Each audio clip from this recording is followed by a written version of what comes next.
Տնային կալանքի տակ գտնվող անչափահասը Հայաստանում կարող է ոչ միայն զրկվել ազատ տեղաշարժվելու հնարավորությունից, այլև փաստացի դուրս մնալ կրթական գործընթացից։ Եթե դատարանը սահմանափակում է կապի միջոցների օգտագործումը, երեխան հաճախ չի կարողանում մասնակցել նույնիսկ հեռավար դասերին։ Մասնագետները ահազանգում են կրթական միջավայրից կտրվելը անչափահասի համար կարող է ունենալ ոչ միայն ակադեմիական, այլև հոգեբանական ու սոցիալական ծանր հետևանքներ։ Մենք պետք է նայենք ուսուցման իրավունքը, նաև կրթության իրավունքը ոչ սահմանափակ։ Չէ՞ որ դպրոցում կրթություն ստանում են ոչ միայն առարկաներ կամ ինչ-որ ինֆորմացիա ստանալու համար, այլ նաև դպրոցը ապահովում է սոցիալականացում, երեխաների շփման իրավունք եւ կայացում։ Այս խնդրի ֆոնին կառավարությունը նախաձեռնել է օրենսդրական փոփոխություն։ Սահմանել են, որ դատարանի կիրառած հաղորդակցության սահմանափակումները կարող են չտարածվել այն դեպքերի վրա, երբ անհրաժեշտ է ապահովել հեռավար կրթության շարունակականությունը։ Խորհրդարանում արդարադատության նախարարը նշել է, թե գործող կարգավորումների պայմաններում հնարավոր չի լինում ապահովել տնային կալանքի տակ գտնվողների կրթության իրավունքի պատշաճ իրացումը։ Կրթության մասին օրենքի 18-րդ հոդվածի 7-րդ մասի համաձայն Հայաստանի Հանրապետությունում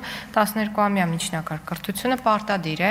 մինչև սովորողի 19 տարին լրանալը, եթե այդ իրավունքը չի իրացվել ավելի վաղ։ Փորձագետները հիշեցնում են COVID համավարակի ժամանակ արձանագրված փորձը, երբ կրթական համակարգը ստիպված անցավ հեռավար ուսուցման։ Նրանց գնահատմամբ այդ շրջանը ցույց տվեց, որ հեռավար կրթությունը չի կարող ամբողջությամբ փոխարինել դպրոցական միջավայրին, իսկ միջազգային փորձը ցույց է տվել, որ ազատազրկման հետ չկապված սահմանափակումների դեպքում կրթությունը կազմակերպվել է վերասոցիալականացման կենտրոններում, որտեղ միաժամանակ իրականացվել է նաև վերահսկողություն, նկատում են փորձագետները։ Տնային կալանքի պայմաններում խորհուրդ են տալիս հանձնարարել այնպիսի առաջադրանքներ, որոնք կպահանջեն առավելագույն ինքնուրույնություն, հնարավոր խաբեություններից խուսափելու նպատակով։ Այդ առաջադրանքը կատարելու պարագայում, եթե ինքը չիմանա որոշակի այլ թեմաներ, այլ տեքստեր, դա ինքնուրույն չի կարող լուծի դա։ Կամ օրինակ դա իրականացվում է անմիջականորեն մենթորի մասնակցությամբ, որը կատարում է տնայց, եւ տնայցի ժամանակ գտնվելով այդ երեխայի բնակության վայրում, որտեղ իրականացվում է տնային կալանքը, ինքը անմիջականորեն վերահսկում է այդ արդյունքների ստուգումը։ Եթե հեռավար կրթությունը դառնում է անհրաժեշտ լուծում, ապա այն, ըստ մասնագետների, պահանջում է լրացուցիչ մեխանիզմներ, որպեսզի երեխան չկտրվի ոչ միայն կրթությունից, այլև սոցիալական միջավայրից։